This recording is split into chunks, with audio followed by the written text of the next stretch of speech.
Pues básicamente se imaginarán ustedes en una consulta con todos los sectores de la vida nacional, surgieron temas, muchísimos temas en el área social, muchísimos temas en el área económica y por supuesto en el área ambiental, en el área política y todo el tema de seguridad. Entonces el equipo de trabajo del cual tuve el honor de formar parte, decidimos que había que priorizar, ¿verdad?, todo aquel volumen de información que nos dieron los distintos sectores, que muchas de ellas coincidían, ¿verdad?, y pudimos llegar a un acuerdo.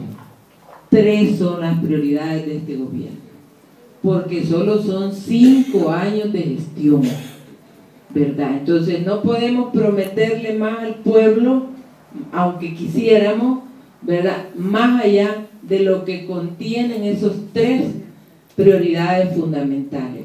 La prioridad 1 es el tema económico, la generación de empleo. En eso hay un compromiso enorme de este gobierno y algunos ¿verdad?, dicen es la deuda del gobierno de Funes. Pero Funes dejó, ¿verdad?, varias adelantadas negociaciones para ciertos proyectos estratégicos que hoy en este gobierno se van a llevar a cabo, ¿verdad? Entonces, pero sí es la parte más fuerte. Ustedes saben que esa es la principal causa de la lucha revolucionaria. Muchos nos fuimos a la guerra, nos fuimos al monte por las inequidades, por la desigualdad económica. Entonces sigue siendo ese una de las causas principales de todos los problemas que ocurren en el país, incluida la migración, que es para nosotros doloroso, ¿verdad?, saber que día con día, por decirlo de alguna manera, son ríos de salvadoreños que salen por la frontera buscando un mejor porvenir hacia Estados Unidos fundamentalmente, pero también hacia Europa y hacia otros destinos también en el mismo Centroamérica. Y nosotros como gobierno del FMLN no queremos que ningún salvadoreño se tenga que ir nuevamente. Ya lo sufrimos en la época de la guerra, que por cuestiones de represión tuvo que salir muchísima gente del país. Vean, familias enteras con sus niños pequeños y todo. Y para nosotros es triste y doloroso seguir viendo ese mar de gente que sale del país, ese potencial que se nos va del país por falta de oportunidades. Cientos de años, porque no solo fueron los 20 años de Arena, es toda la vida. Ustedes saben que jamás ha habido un gobierno de izquierda en El Salvador, que es hasta hoy, ¿verdad?, que es una cosa histórica, que cuesta sangre, sudor y sacrificio, ¿verdad?, de miles de compatriotas, de miles de madres que perdieron a sus hijos, de miles de seres queridos que todos perdimos en la guerra. Tenemos ese reto. Miren qué tarea más difícil tenemos. No está fácil para nada y estamos conscientes y asumimos el reto como asumimos el reto de la guerra. Así que la primera prioridad es la parte económica, generación de empleo digno, ¿verdad? Entonces, ¿qué pensamos en eso? Por eso el presidente Salvador Sánchez Serén ha asignado esa tarea al compañero Óscar Ortiz, que ustedes lo conocen, un hombre también de lucha, un hombre que ha hecho experiencia como alcalde en muchos periodos en Santa Tecla, que hizo cambios en Santa Tecla, que le dio otro rostro a Santa Tecla, ¿verdad?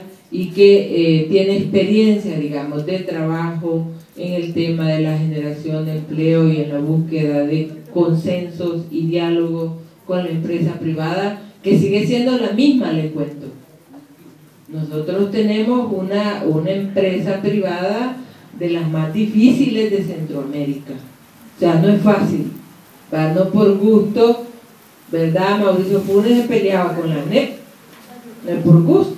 Claro, su carácter es diferente, ¿verdad? Entonces Salvador tiene toda la intención y toda la paciencia y toda la madurez del mundo para seguir trabajando con ellos y demostrarles que somos personas de palabra, que no estamos buscando engañarlos, y ahí viene el reto de la generación de empleo. Porque ustedes saben que los generadores de empleo no son las instituciones del Estado. Los generadores de empleo es el pueblo, es la empresa privada. Entonces ahí hay un esfuerzo conjunto que hay que hacer entre el gobierno y la empresa privada. Y saben que es lo bueno en este momento, que dentro de la empresa privada tenemos ya el caminar de un esfuerzo que se comenzó con muchos temores, con muchas críticas, con muchos ataques, con ALBA. Vean, ALBA ha sido un componente empresarial que le ha ayudado y que le ha pisado, como decimos, los tobillos a la empresa privada tradicional del país. Vean, y que ahora sigue siendo, digamos, un ejemplo de desarrollo empresarial con responsabilidad social principalmente. Digo, porque ustedes saben qué es ALBA. ¿Tienen idea qué es ALBA? ¿Y cómo comenzó? En contra del ALCA. Pero ¿sabe cómo comenzó? No empezó con el gobierno central, porque comenzó en el gobierno de Tony Saca. Esa es una empresa que se creó con los alcaldes del frente. Como no podíamos hacerlo con el ejecutivo, entonces con los alcaldes del frente comenzó. ¿Para qué? Para bajar y estabilizar los precios de la gasolina. Así comenzó, trayendo gasolina de Venezuela con un convenio de cooperación, con un préstamo que nos hizo nuestro líder Hugo Chávez. Vea que Dios le tenga, que tanto nos ayudó, ¿verdad? Entonces, en ese hermanamiento, porque así nos llamó él, sus hermanos, ¿verdad? Entonces, en ese hermanamiento comenzamos a trabajar con ALBA en este tema de bajar y estabilizar los precios de la gasolina. Y de ahí fueron surgiendo los demás hermanos de ALBA. Vean, las empresas gemelas de ALBA. Tenemos ALBA Alimentos, vean, tenemos ALBA Fertilizante, hoy hay ALBA Pesca, vean, bueno, tenemos la Copa ALBA también, que organiza a los jóvenes y promueve los juegos, ¿verdad? Del fútbol con los jóvenes. Un día vamos a hacer un intercambio con los jóvenes que ustedes tienen, con ALBA, ¿verdad? Porque ese es un esfuerzo hecho contra viento y marea. Nos han buscado demandar y atacar como no tienen idea en el país. De hecho tenemos ahí demanda y hay que hacer la pelea legal con ellos para decir que no hay, vea, nada que esconder, que es una empresa transparente. A ellos les asusta el crecimiento de ALBA. ¿Pero por qué les asusta? Porque la rentabilidad de esas empresas no va a la bolsa de uno. Eso va a un cuchubal, ¿ya? ¿Saben qué es un cuchubal? Eso va a una sola caja chica que sirve para invertir en otros proyectos en beneficio social. Y en la agricultura ha sido un rubro de prioridad también que ALBA ha apoyado. El facilitarle a nuestros agricultores créditos, porque tenemos Tu Financiera, se llama, es la de ALBA, donde los agricultores tienen acceso también a préstamos, ¿verdad?, rotativos para el cultivo de frijol, de maíz, de ajonjolí, de arroz, de lo que sea, ¿verdad? Y ALBA ha ido, hemos roto una cosa histórica. ¿Ustedes saben quién era el dueño de las semillas en el país? Cristiani Burca. Y hemos roto ese círculo de Cristiani Burca. Hoy y los fertilizantes. Hoy nuestros campesinos producen la semilla de frijol y la semilla de maíz. Monsanto va quedando a la historia. Y ese es un esfuerzo que se ha hecho desde el gobierno municipal del FMLN, de todos los municipios. Hoy que estamos en el gobierno, pues ya es otra historia. En el gobierno de Funes no se pudo hacer, digamos, adherirnos ¿cómo se llama? A Petrocaribe. Hoy, una de las primeras acciones de este gobierno ha sido, en las primeras semanas, pues, formar parte de Petrocaribe. Vamos a tener acceso a los beneficios que da Petrocaribe, a ese esfuerzo del sur. Ustedes saben que hay un esfuerzo revolucionario hacia el sur. O sea, no vamos a depender más de las políticas, ¿verdad?, de Estados Unidos.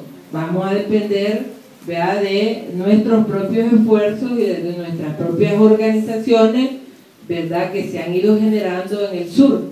Entonces, en esa lógica estamos para el tema económico, que es la primera prioridad de la que les estoy hablando.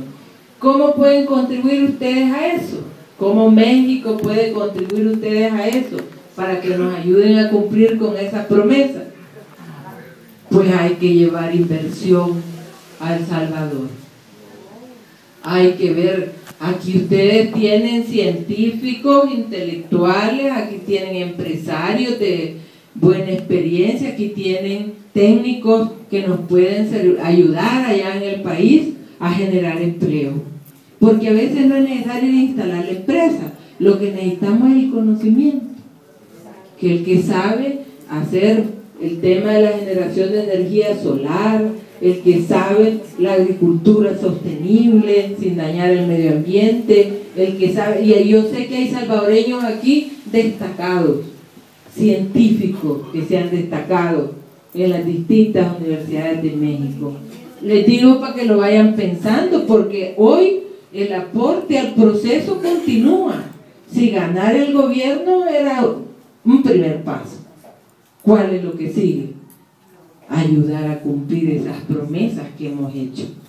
Y esa es la principal promesa, no de este gobierno, no de esta campaña electoral, es nuestra promesa histórica de los que creyeron en la revolución y ahora no nos pueden acompañar en este proceso. Nosotros tenemos la tarea de cumplirles también a ellos, ¿verdad? Porque ahí están sus familiares, ahí están sus hijos, ahí están sus nietos, ahí están sus seres queridos, que con ellos podemos cumplir esa promesa. Miren qué grande promesa tenemos. O sea, para Arena probablemente fue la pérdida de una campaña electoral. Para nosotros es la victoria de toda la vida. Como muchos de ustedes, déjenme decirles que los que estamos aquí en la mesa nos incorporamos de potitos a la lucha, ¿verdad? Y ahora ya estamos, vean, como a las 12 del día, como a las 12 del día estamos, ¿verdad? Pero aún con mucha energía para trabajar en eso que soñamos desde muy pequeños. Yo tenía 14 años cuando me fui al volcán Chichontepec, si algunos lo conocen. Ajá. Incorporada a tiempo completo. Así que ese es el primer reto. El segundo reto, la segunda prioridad, es el tema educación. Ustedes saben que por la vía de la educación se mantienen oprimidos a los pueblos. Y la educación tiene que estar enfocada hacia la primera prioridad, a la generación de empleo. O sea, no es la educación por la educación, no es solo aprender a leer y escribir, que es grande, es necesario. Que nadie se quede sin saber leer y escribir es fundamental, pero hay que ir más allá. Necesitamos mano de obra calificada, necesitamos intelectuales, necesitamos técnicos, necesitamos todas las ciencias incorporadas en función de mejorar nuestra economía. Entonces, por eso es la segunda prioridad. Otra vez, ¿qué pueden hacer ustedes sobre eso? Pues yo pienso que mucho.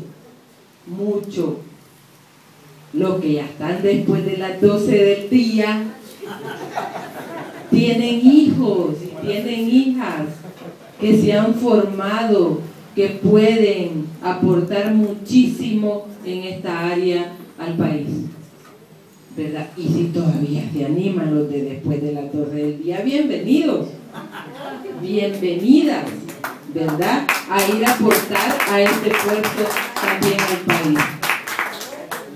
La tercera prioridad es el tema de seguridad. Y no por ser la tercera es la menos importante, sino porque si alguien está convencido que las causas del tema de la seguridad están en las dos primeras, somos nosotros. El problema de la seguridad tiene a su base el problema económico, el problema de la educación, los valores y todo. Por eso le hemos dejado en tercera, pero en realidad las trepan al mismo tiempo. En realidad las trepan al mismo tiempo. Esas son las tres prioridades de este gobierno. ¿Y qué podemos hacer con el tema de seguridad? Otra vez. Porque este gobierno es un gobierno que se va a hacer, que se hace y se está haciendo con el pueblo, con el aporte del pueblo. ¿Por qué les digo? Porque pueblo y gobierno somos más. Y somos fuertes. Y lo vamos a lograr. No tengo ninguna duda. Porque sé que están aquí, nos han esperado todo este rato, no porque queremos ver si ya están más viejitos, sino porque ustedes quieren saber también en qué pueden aportar. ¿En qué? En la parte esta de seguridad, miren que es la parte que parece más complicada. Y aquí tengo un experto a la par mía, que estuvo mucho dándose duro en el terreno con ese tema, que no es fácil, ¿verdad? Porque también eso es el resultado de las políticas neoliberales, porque también eso es parte del resultado de un problema estructural que tenemos en el país, que poco a poco lo vamos a ir derribando. Este gobierno seguramente no logrará todo lo que todos quisiéramos, pero vamos a avanzar increíblemente en la medida que todos nos sintamos parte de este gobierno. Entonces, ¿en qué pueden aportar ustedes desde aquí con ese tema? Pues miren, igual, aquí debe haber salvadoreños y salvadoreñas que conocen de programas de prevención de la violencia. El trabajo con jóvenes, necesitamos trabajar con nuestros jóvenes y nuestra niñez, porque el fenómeno de la delincuencia está dirigida a nuestros jóvenes y a nuestros niños. Miren, sí es terrible. Es verdad que en la guerra nos incorporamos niños, pero las razones eran diferentes. Teníamos causas, entendíamos por qué había que integrarnos, ¿verdad? Pero ahora nuestra juventud es sin causa, en términos ideológicos, en términos económicos, es la falta de oportunidades, es la falta de empleo. En términos de educación, es la falta de una educación dirigida a formar valores y a mantener esos valores firmes. Claro que son. Entonces hay que trabajar mucho con nuestros jóvenes, los sanos, que no se han integrado todavía ningún problema de jóvenes involucrados en temas de maras, pero también con los jóvenes involucrados en maras. ¿Saben por qué? Es de nuestra papa caliente, son nuestros jóvenes, y la sociedad entera tiene responsabilidad. O sea, no podemos ser irresponsables y decir, hay que ver cómo salen. No, si son nuestros jóvenes, si son el resultado de esta sociedad salvadoreña que se olvidó de los jóvenes, o que, se descuidó de los programas necesarios para que nuestros jóvenes enrumbaran su energía en función positiva. Y no nos vamos a poner a recordar aquí todo lo que pasó, porque como decimos, pues sí, no hay que llorar sobre la leche derramada, pero a veces hay que recordar eso de eliminar la agricultura, volvió a nuestros jóvenes, sin opción de aprender un trabajo. Eso de el tema de los obreros, igual, otro tema que en la época de los que aquí miro más abajo de las 12, se han de acordar cómo era en el país, y ahora esa cosa, tuvo un cambio distinto. ¿En qué se convirtió el país? En un país de bancos que dedicaron a la industria de las finanzas, a ver cómo se aprovechaban de los 5 de todo el pueblo para generar divisas, riquezas para unos pocos. Entonces no había preocupación de dar empleo. Y en todo caso los empleos, ¿se acuerdan de lo que dijo Calderón Sol? Algunos que le dan seguimiento a las noticias del país. Dijo Calderón Sol que El Salvador, ¿sí?, iba a ser un país de maquilas. ¿Verdad? ¿Y de cuáles maquilas? Las más mal pagadas. Fue Calderón, ¿verdad? Si no me corrigen. Calderón Sol. ¿Ah? Es que aquí un de Calderón y ese era un borracho. Aquí hay otro Calderón, pero me refiero a Calderón Sol. ¿Verdad? Este Calderón de aquí ya me van a contar ustedes cómo se ha portado. ¿Verdad? Pero el de allá, eso fue. Así que ahí están las 3 prioridades del gobierno. Ustedes pueden discutirlas con mayor detenimiento, bajando ese, porque en ese nos estamos basando, ¿verdad? ¿Qué hay para los salvadoreños en el exterior en todo ese contexto? Pues un mayor compromiso de Salvador y Oscar, y miren que por eso me han dado esta tarea a mí. Fíjense qué tareita la que me dieron, ¿verdad? Atender a los salvadoreños en el exterior. Y yo feliz les voy a contar, y yo feliz, porque trabajar con los salvadoreños en el exterior no es difícil, porque la mayor parte de salvadoreños en el exterior quieren aportar. Encontré otro poco que quieren regresar, ¿verdad? En Canadá, en Estados Unidos, aquellos que ya van llegando como a las 4 de la tarde, que ya tienen una pensioncita, dicen, yo me quiero ir al país, quiero comprar una casita allá en un lugar tranquilo y quiero ir a disfrutar mi pensión y mis últimos días a El Salvador. ¿Vea? Entonces nosotros queremos hacer eso. Hay muchos compromisos que adquirimos en ese programa de gobierno, que revísenlo, que tiene que ver con muchas cuestiones sociales para los salvadoreños en el exterior, ¿verdad? Una es el tema de la pensión, hacer todas las gestiones diplomáticas en todos los países para que nuestros connacionales que quieran regresar puedan regresar a disfrutarla a su país, que la puedan depositar allá. ¿Qué otro compromiso? Que puedan haber líneas de crédito o proyectos especiales de vivienda para los salvadoreños que viven fuera, que puedan tener acceso a ella, ¿verdad? sin tanta burocracia, para que puedan comprarse una casita allá y puedan irse a vivir. Y no solo la casita, sino que puedan poner su empresita allá. Si el carpintero puede ir a poner su carpintería, ¿verdad? Si el joyero puede ir a poner su joyería, ¿verdad? Si la compañera que tiene su especialidad en enfermería, en psicología, lo que sea, puede ir a ejercer con validación de títulos en el otro. Todos los salvadoreños que estén fuera y quieran convalidar sus títulos con El Salvador, vamos a hacer todas las gestiones para acelerar, para que no haya mucha burocracia en esa convalidación de títulos.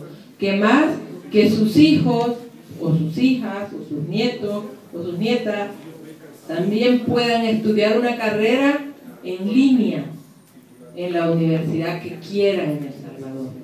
Si es la nacional, mejor, pero si no, también las privadas están ofreciendo carreras en línea, que no es lo mismo la cuota de una universidad en Canadá, en Estados Unidos o aquí, que la cuota de la universidad de la UCA, por decirles de una buena, ¿verdad?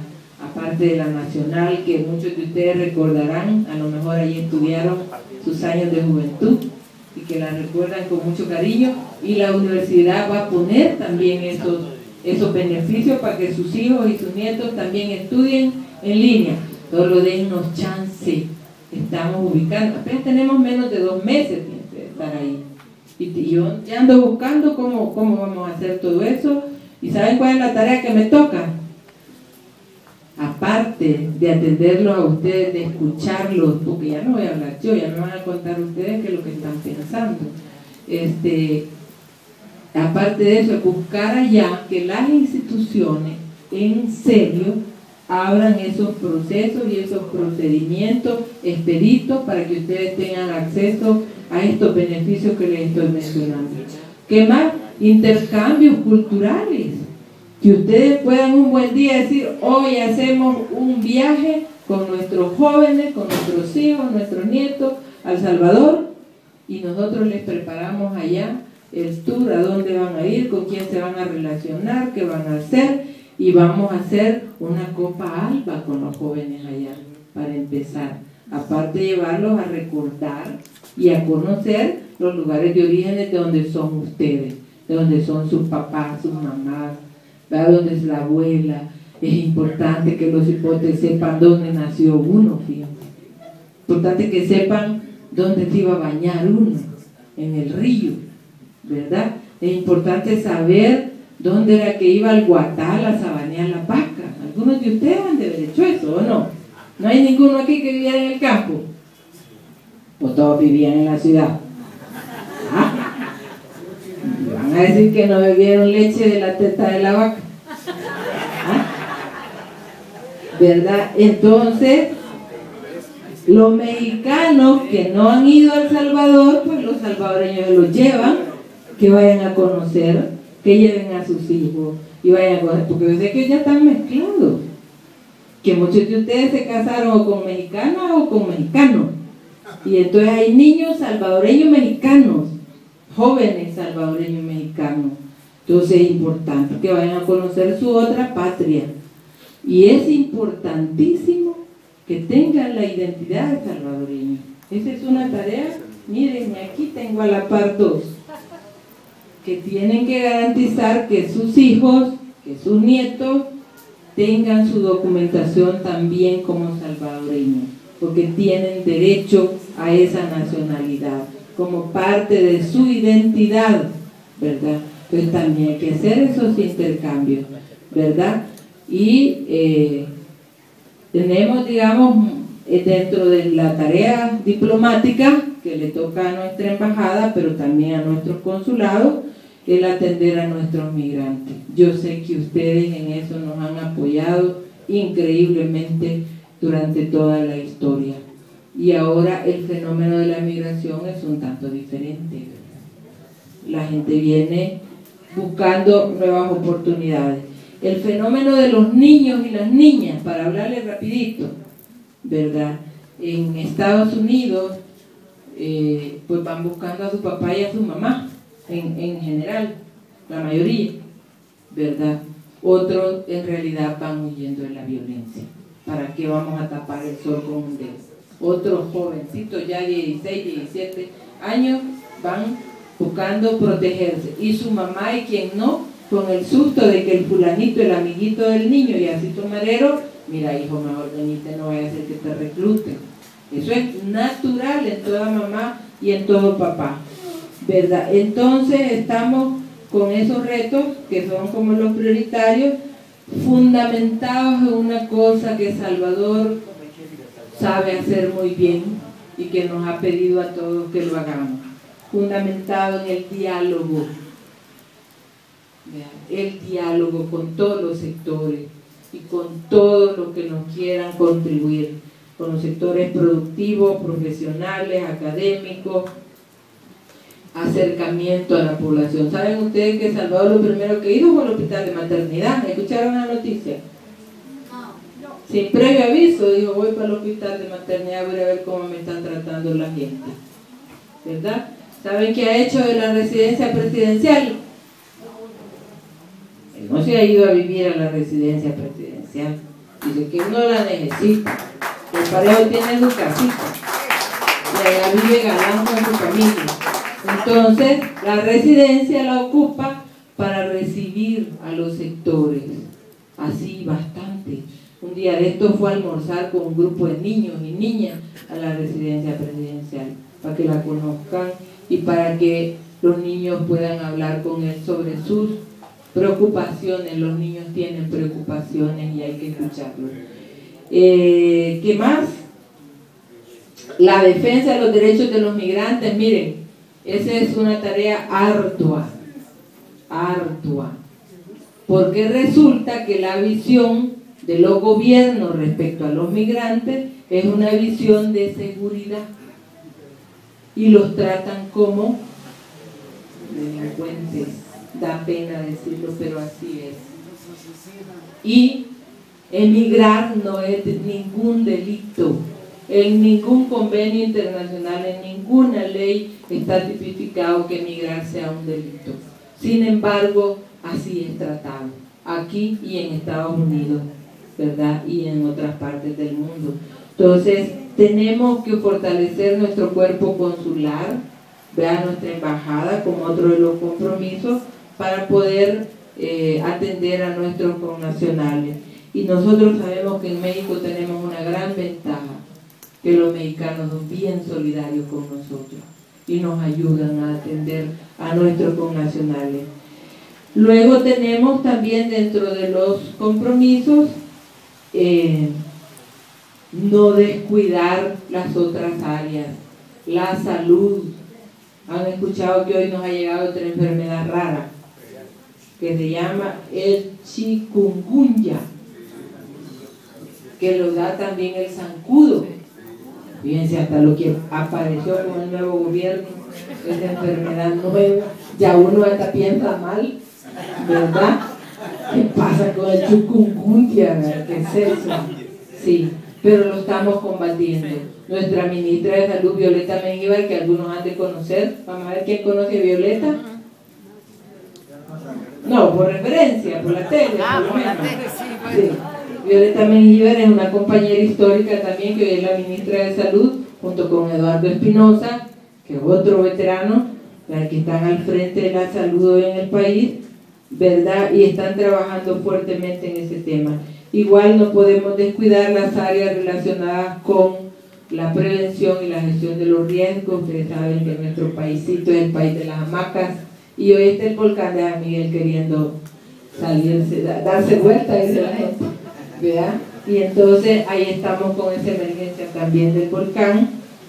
Tenemos también un compromiso fuerte, pero enorme en medio de todo esto, y que Salvador lo ha agarrado él, que es la lucha contra la corrupción. Recuérdense que hemos pasado por gobiernos corruptos, ¿verdad? Ustedes se recordarán nombres, los que son salvadoreños de las 12 para abajo, se recordarán, ¿verdad?, de tanto, todos los corruptos. ¿Y el más reciente quién es? No, en El Salvador. ¿Quién es el corrupto más reciente? Vamos a ver. No, en El Salvador. Aquí Peña Nieto, allá Paco Flores. ¿Se acuerdan? Sí, entonces allá es Paco Flores, está en un proceso. Dicen que mientras no hay una sentencia, nadie puede decir que es culpable. Pero han habido mucha evidencia y cosas ahí públicas desde la Asamblea Legislativa que él reconoció, por eso decimos que él. Así que tenemos que combatir la corrupción desde nuestras filas, ¿verdad? Desde nuestro FMLN hasta los que no son del FMLN, que también nos están acompañando en el gobierno. Así que ese es otro reto bien grande, porque eso es como una plaga, ¿verdad? Una enfermedad, ¿verdad? Es un reto grande que asumimos también. También tenemos la tarea de impulsar la integración centroamericana. Miren, hoy estamos bien unidos con Guatemala y Honduras con este tema migratorio. Hemos llegado a acuerdos muy importantes y estamos trabajando en bloque, ¿verdad?, con Estados Unidos y México para la protección de los derechos humanos de nuestros migrantes y para el cumplimiento del interés superior del niño, ¿verdad? Así que aquí en este tema hay mucho que hacer. Vea, yo me quedo hasta ahí. Gracias por la espera, gracias por la paciencia.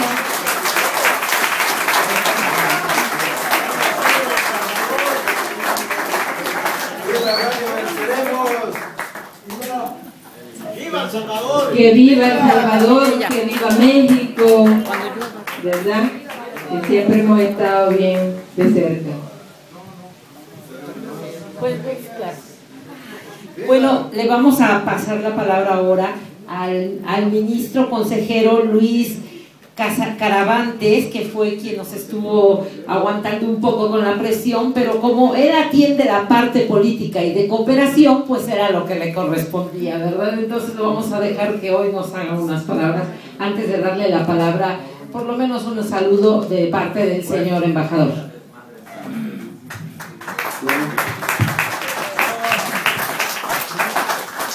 Primero, antes que nada, agradecerles por la espera. Realmente yo estaba un poco preocupado, pero teníamos un montón de actividades también en el otro evento.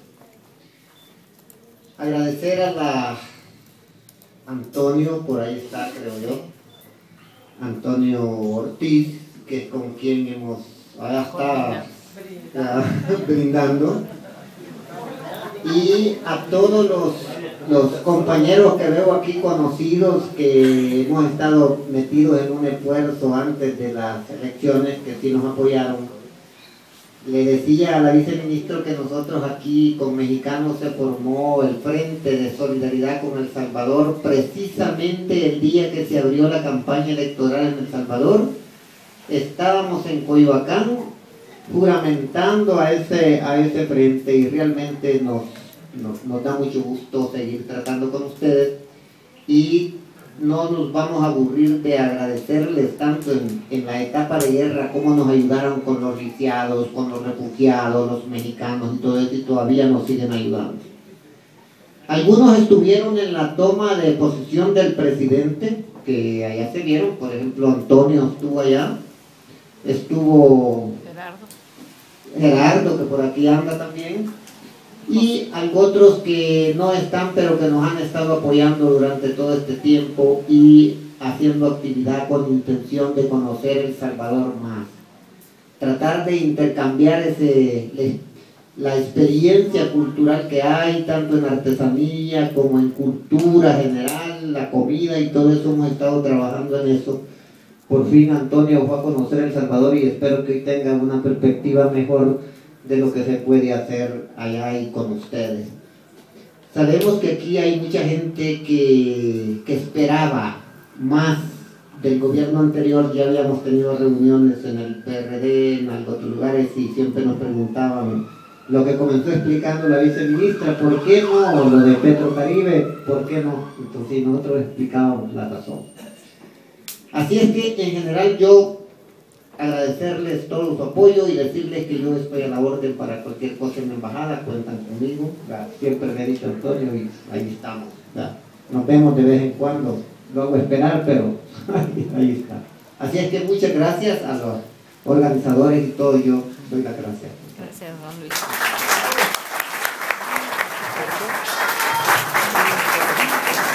Muchísimas gracias.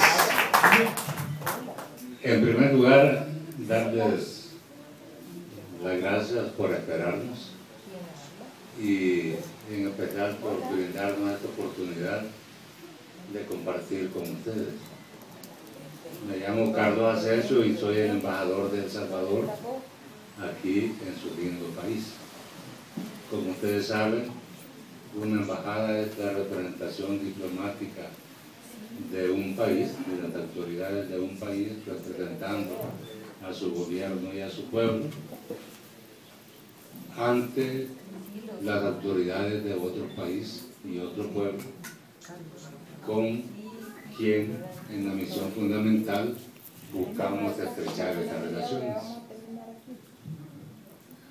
Y bueno, aquí estamos compartiendo con el pueblo mexicano y haciendo el trabajo que nos corresponde con las autoridades legalmente constituidas por el pueblo mexicano aquí en este lindo territorio. México también lo vemos como otra patria. Viven bastantes salvadoreños y salvadoreñas acá.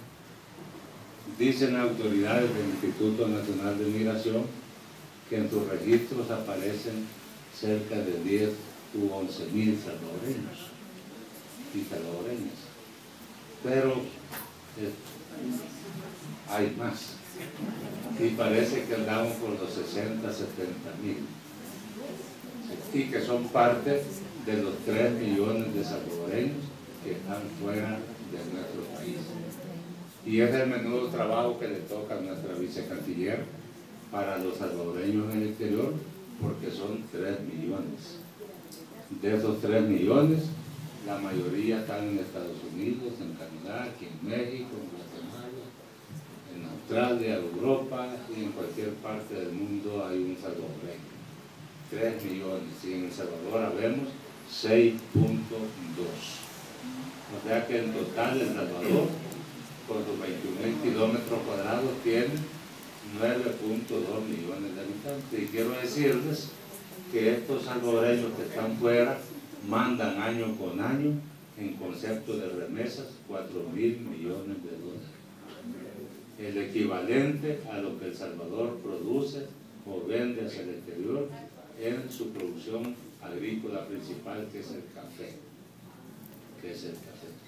Y bueno, esa parte de esa inversión también nuestra viceministra para salvadoreños en el exterior, en su trabajo de atención a los salvadoreños, busca también darles una orientación en el sentido de que salvadoreños que están allá puedan invertir en El Salvador siguiendo la línea 1 del plan de nuestro gobierno, que es la generación de empleo. Quiero decirles, ustedes sabrán, allá por 2000 cambió la situación de conducción del gobierno aquí en México. Y México un poco se retiró, no de El Salvador, sino en general de América Latina, un poquito. Obviamente siempre hubo presencia de inversión de México, pero hubo un medio retiro y el gobierno actual sí sentimos de que ha vuelto, y México ocupaba como nosotros. Yo le estoy hablando en los términos que nos corresponde a diplomáticos de la relación. Sí. Y entiendo que ustedes me entienden perfectamente. Pero fíjense, les voy a contar una cosa. Estados Unidos, por supuesto, es el que tiene la más fuerza en cuanto a presencia económica comercial. Primero. España, el segundo. Y México tradicionalmente era el tercero. Pero estaba casi pasando al cuarto y hasta hoy acaba de retomar otra vez la posición de tercero.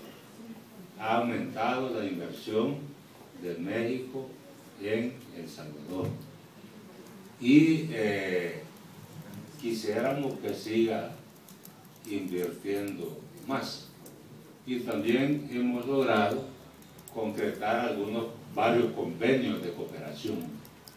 Y tenemos cerca de 34 convenios de cooperación con México en el área técnico-científica, entre ellos en el área de agricultura, que nos está apoyando, en el área de medioambiental, especialmente en manejo y tratamiento del agua, en el área de salud, en el área de protección civil, que te refería la viceministra. Hace poco estuvo la ministra de Medio Ambiente acá. Hay cooperación de México en ese sentido, y también en el área de seguridad pública, que tenemos intercambio, entre otros. Quiero decirles, ya se refería la viceministra, que aquí en diferentes universidades tenemos salvadoreños estudiantes, especialmente la UNAM. Tenemos en el área de ingenierías, hay en geofísica, hay en medicina, en varias especialidades, especialmente en el Hospital Ignacio Chávez, en el de nutrición Salvador Subirán, en el área de pediatría.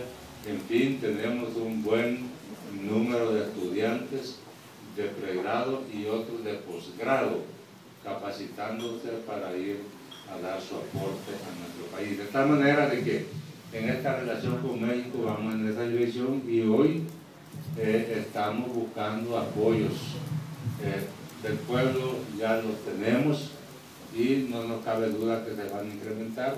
Yo acabo de hacer una gira por todas las oficinas consulares que tenemos en el sureste de México, hoy en esta coyuntura de los migrantes, especialmente de migrantes menores, y ya visité Veracruz, visitando por supuesto las oficinas institucionales como migración, el aporte de la iglesia, de la población, de la sociedad civil, visitando comedores, albergues, y ahí se ve cómo el pueblo mexicano realmente está con nosotros en diferentes modalidades, con voluntarios, incluso jóvenes universitarios, dándonos sus horas sociales, y eso aminora bastante la pena de que sufre nuestra población migrante cuando pasa.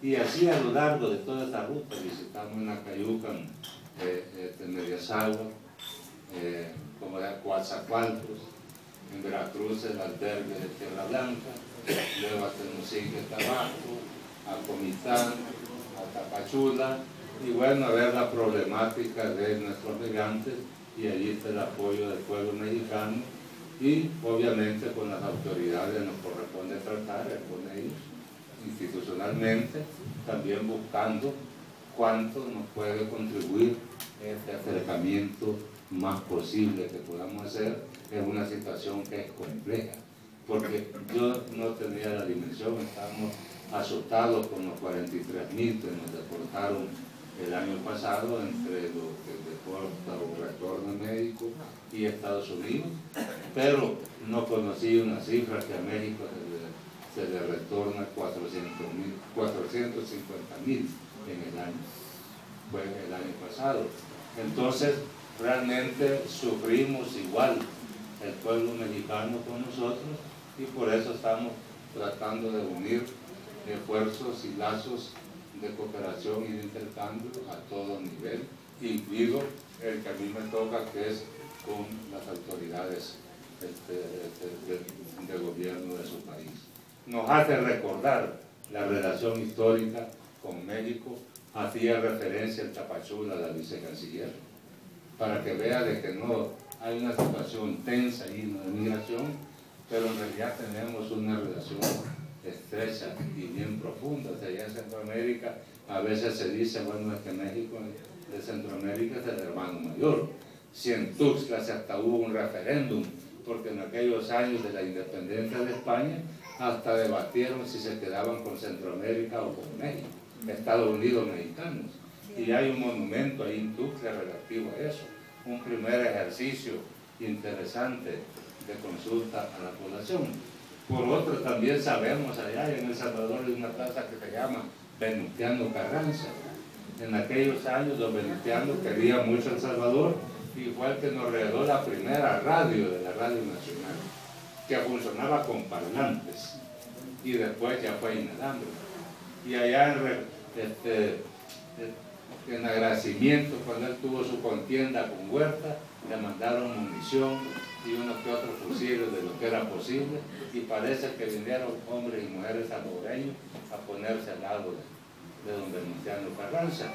Igual nos recuerda cuando nosotros estuvimos en el conflicto, tener compañeros y compañeras mexicanas dándole su aporte allá, cosa que la valoramos altísimamente. De tal manera de que para nosotros estar aquí pues es bien significativo. No es una relación así simple o que nació ayer, sino que es una cosa permanente, que ha sido sistemática y que pues sí tiene mucho pegamento fuerte, y que nosotros nos sentimos gustosos y gozosos de estar en encuentros como este, diferentes encuentros que hagan que esta relación sea más estrecha. El día de ayer sábado hemos estado presentes de parte de la embajada en Tepoztlán. Allí nos han hecho el honor de fundar una escuela que se llama Escuela Vespertina Federalizada de Primaria República de El Salvador. Y religiosamente vamos todos los años a la clausura. Ya los niños nos conocen y ellos no conciben tener un acto de clausura que no esté presente en la Embajada de El Salvador. Humildemente le llevamos un motivito a los primeros 3 lugares de cada grado. De igual manera, dentro de poco estaremos compartiendo con los mayordomos, Casa de la Cultura y otras autoridades municipales en San Salvador Atenco, que tiene el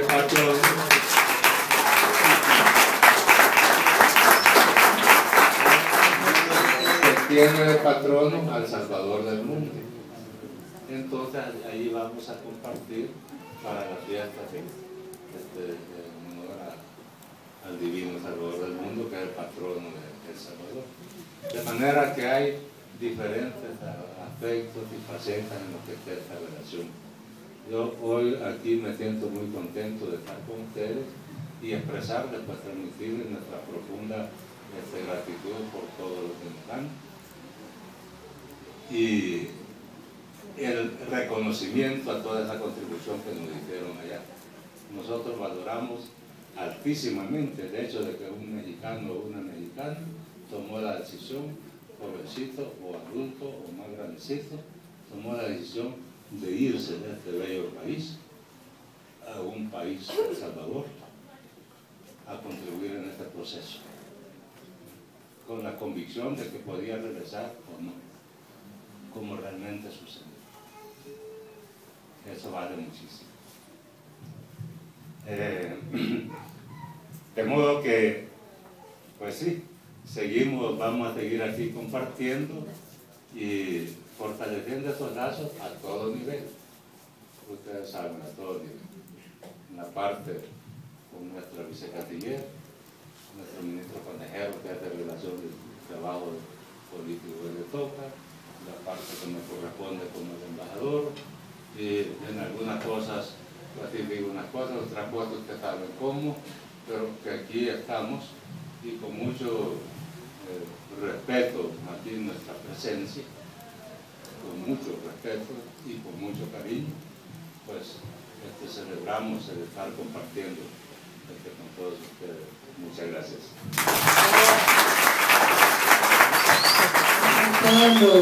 La emoción y todos los buenos deseos que nos han expresado los que han participado, que entendemos que también lo viven todos los que no han participado ahorita. De verdad, agradecerles infinitamente y se me sale comentarles algo. Los mexicanos fueron los más solidarios con nuestra lucha. No solo aquí, sino también allá. Y se me ocurre mencionarles Lupita. Lupita fue una médico de las primeras que llegaron en 1980 a trabajar con nosotros allá. Y Nacho, era una pareja, Lupita y Nacho. Lupita murió de un morterazo de esos que tira el ejército. Nacho quedó herido y todavía vive. Ahí está Nacho con nosotros, ¿verdad? Ahí trabaja con nosotros. En los últimos tiempos, para honor de ustedes mexicanos, Nacho es el médico de cabecera de Salvador Sánchez Serén, ¿verdad? También hay mexicanas, mujeres valientes como ustedes, pero ellas se fueron allá con nosotros. Tenemos, yo los nombres no los sé, les estoy hablando de los seudónimos. Tenemos a María Elena, una mexicana de corazón, con un amor al pueblo y con un internacionalismo en el alma, igual que la Erandi. No sé si han escuchado la Erandi. Pueden verla en un canal que se llama Gen TV, que lo transmiten por cable internacional. Es una mexicana, periodista que se incorporó con nosotros en la guerra, fundadora de la radio Farabundo Martí, ¿verdad? En Chalatenango, en la época de la guerra, y allá está la Erandi. todavía está luchando con nosotros allá. Vienen a visitar a su familia, ¿verdad? Y esto. Hubo un médico también con nosotros que se llamaba Camilo. Le perdimos la pista a Camilo porque Camilo sí se vino después de los acuerdos de paz. Reinaldo. Otro. Reinaldo.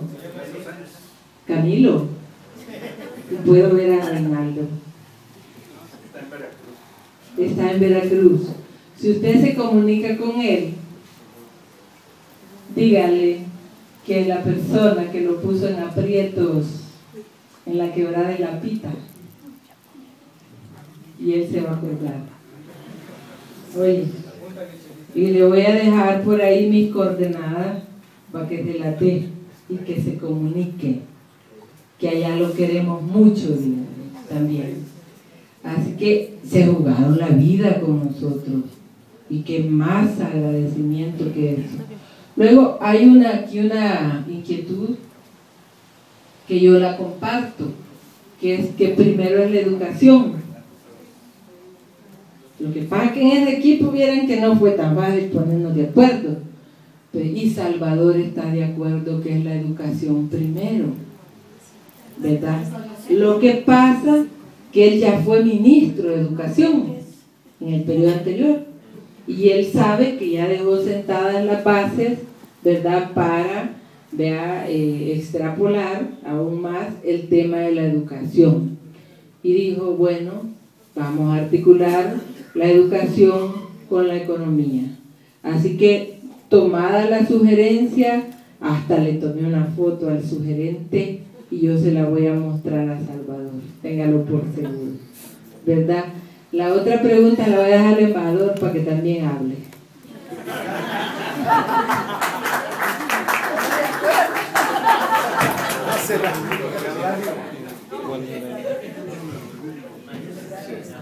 Sí, miren, yo le puse mucha atención a eso que hablaba el compañero sobre la educación, y rápidamente quiero decirle de que me pongo de acuerdo, pero ya decía la viceministra, nuestro presidente actual, que en su condición de vicepresidente de la República en el periodo anterior y ministro de Educación ad honorem, él inició un esfuerzo ahí que lo mantenemos gracias a que ganamos este otro periodo. Ustedes se podrán imaginar que nuestro país así pequeño, somos un país modesto, pobre, con un considerable nivel de endeudamiento, y precisamente por eso también como eje importante es el aspecto de la transparencia. Pero se inició un esfuerzo en el periodo anterior de atender a nuestra población estudiantil, especialmente de educación primaria, que ya para finalizar en los últimos 2 años de los 5 del periodo anterior se extendió desde primaria hasta bachillerato, es decir, un poco más de 1.500.000-600.000 jóvenes. Es esa masa de población a quienes la decisión del gobierno fue darles de parte del Estado sus zapatos, sus uniformes, su mochila, con sus cuadernos y sus libros de texto. Y eso no es tan fácil, eso lleva una buena millonada de dólares, y que se nos hizo una crítica en el sentido de que estábamos, el gobierno del FMLN, con programas asistencialistas, y se argumentó que ese no es asistencialismo. Asistencialismo es cuando se da algo para saciar una necesidad en un momento, pero en este caso no estamos haciendo eso, sino que estamos poniendo las condiciones para que se formen precisamente nuestros niños y niñas. Es decir, como quien dice, enseñarles a pescar. Y eso está pasando, y quiero decirles que se logró un nivel de matrícula que nunca lo habíamos tenido. Y se bajó de manera considerable el nivel, el porcentaje o la tasa de deserción estudiantil.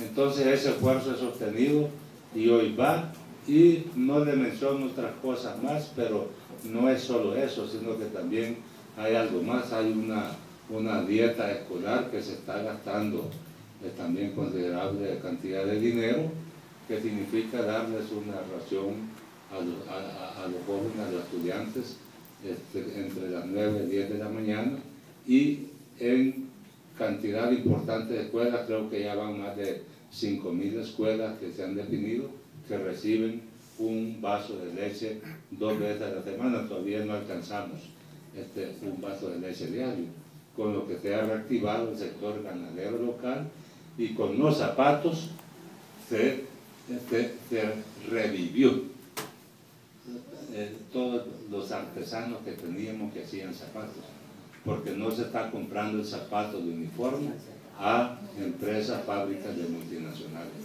se le está comprando a la población ahí, a los artesanos. De igual manera los uniformes los hacen los núcleos familiares o comunitarios. Hay familias que dicen, bueno, hace su contrato por 100 uniformes, otros por 25, otros por 50, se han armado cooperativas, y allí tenemos una importante cantidad de fuentes de empleo. ¿Sí? Entonces, eso.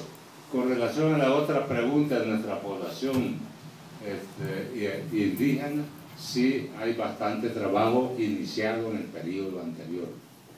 El reconocimiento a ellos y el estímulo, la promoción y el apoyo a las diferentes organizaciones de población indígena en nuestro país, que fueron, pues sí, casi invisibilizadas después de la masacre de 1932, que se asesinaron a más de 30.000 personas, y nuestra población indígena, para defenderse, tuvo que cambiar sus hábitos y costumbres.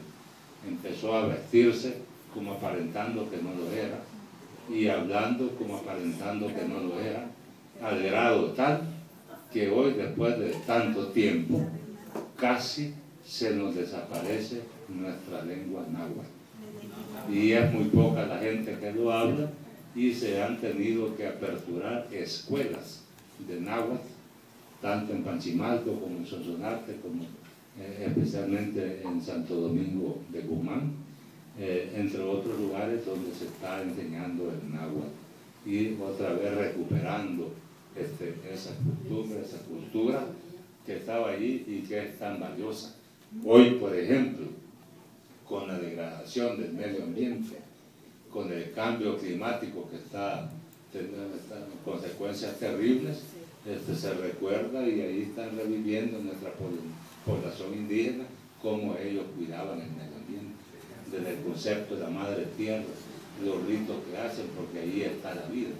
Entonces, sí, tenga la seguridad que está eso, y si usted visita El Salvador, podremos organizarle un tour a los diferentes lugares donde hay nuestra población y que está siendo debidamente estimulada y apoyada. Gracias. Ministro, ¿usted sabe algo?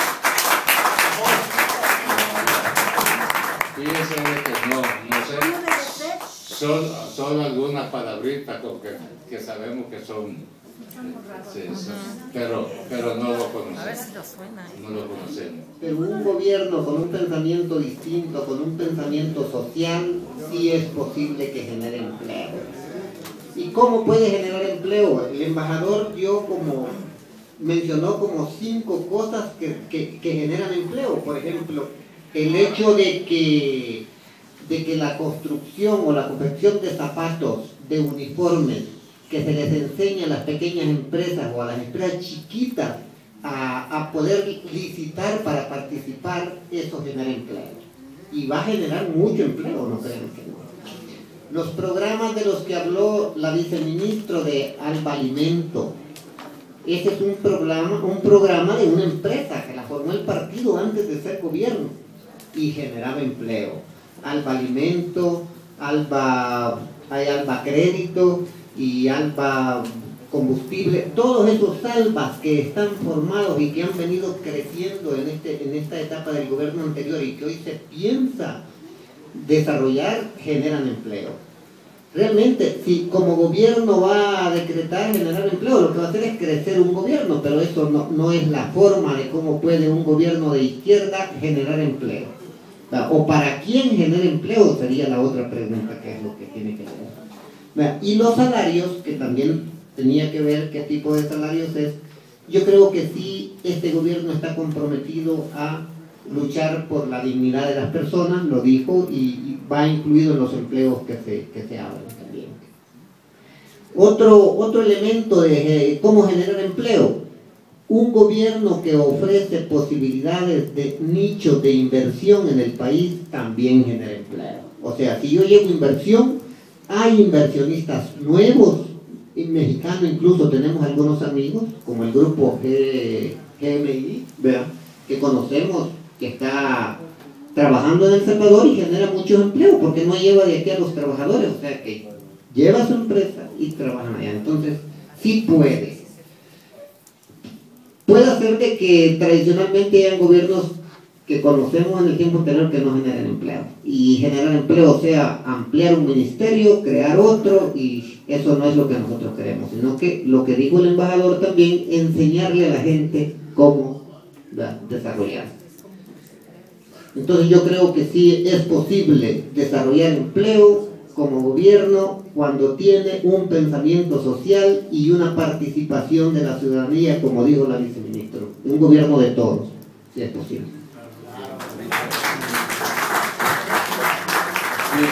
En ese punto que es bien importante, yo quisiera agregar lo siguiente. Fíjense de que aquí firmamos los acuerdos de paz en Chapultepec el 16 de enero de 1992. O sea que ya pasaron 23, ya vamos, como decimos, pateando los 24 años ahí. Y 24 años, no es poquito.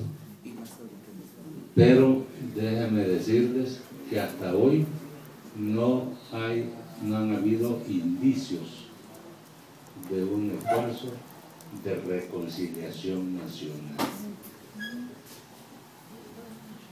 Y es otra de las cosas que tiene nuestro gobierno actual, que va también orientado a ese eje de generación de empleo. Tenemos que hacerlo entre todos. Ya decía la viceministra, tenemos una empresa privada tremenda, poderosa, con mucho dinero. Creo que es de la más audaz en cuanto a eso de Centroamérica, pero muy mezquina. Tan mezquina de que al ganar el frente en el periodo anterior con el expresidente Mauricio Funes, y lo pusieron de manifiesto y no invirtieron en El Salvador. Al contrario, sacaron capital para invertir, imagínense dónde. Bueno, están invirtiendo en Dominicana, invirtiendo en Panamá, invirtiendo en Costa Rica, incluso en Nicaragua. En Nicaragua están con inversiones aquí y no allá en El Salvador. Pero lo interrumpo, ¿podemos saber el nombre de la empresa? mire, aquí en el área hotelera hay participación de capital salvadoreño. Hay capital salvadoreño. Con acciones, no necesariamente una, me explico. Pero en el caso de Costa Rica, Panamá, Nicaragua, hermosos centros, lujosos centros comerciales.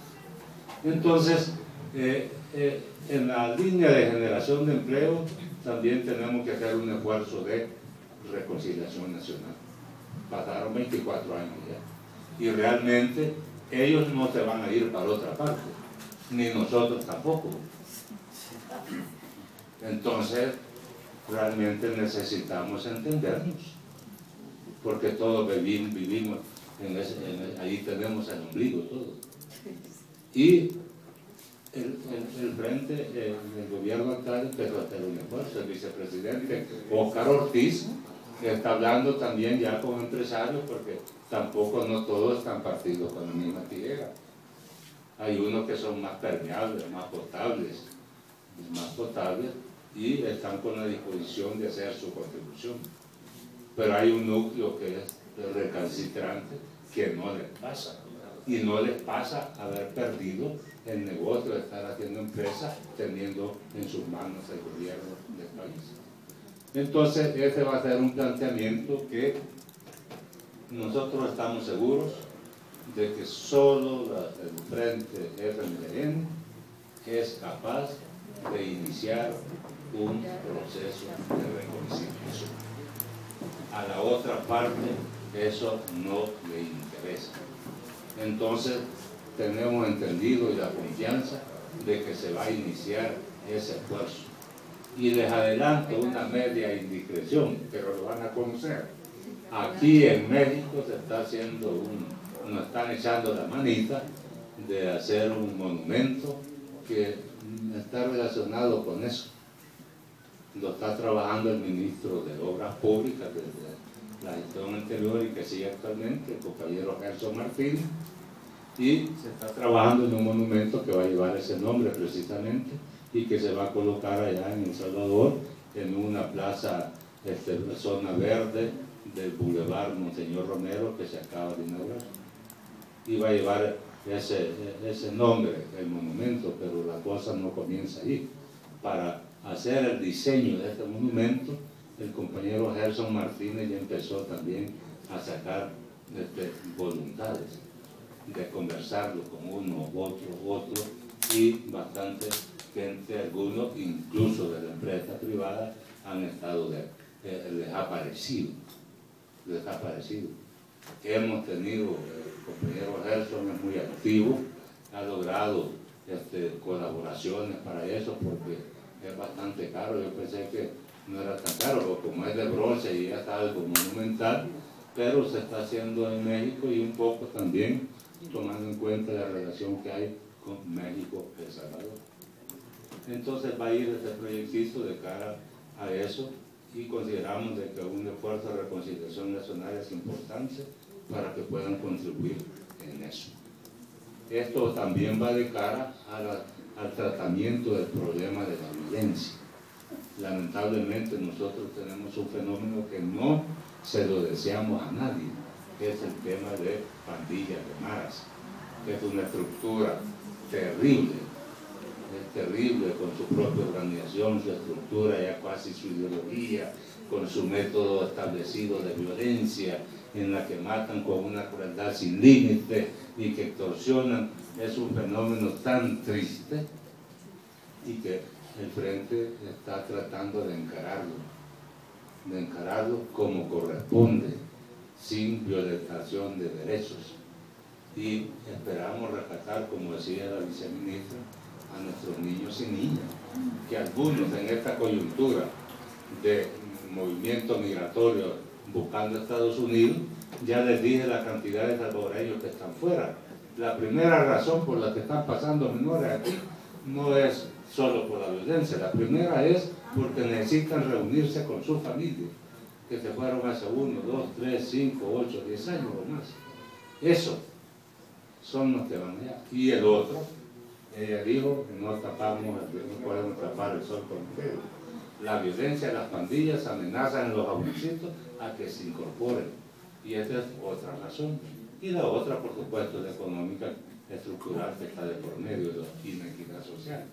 Entonces, realmente, el tema de formación, de creación de fuentes de empleo, también pasa por que participe la otra parte y que en su nivel no le estamos diciendo que se haga el FMLN, pero que contribuya, porque allí usufructa los beneficios de esa patria que se llama El Salvador, y que contribuya pues en ese tema que obviamente va a incidir en el tema del tratamiento al fenómeno de la violencia.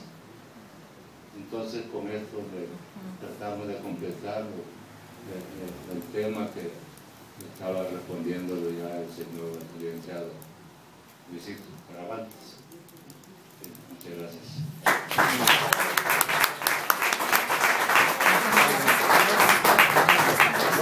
Bueno, gracias a todos, que tengan un feliz retorno a su hogar. Vamos a tratar de tocar el himno de El Salvador y echar una porra, permítame tantito, ¿sí? A ver.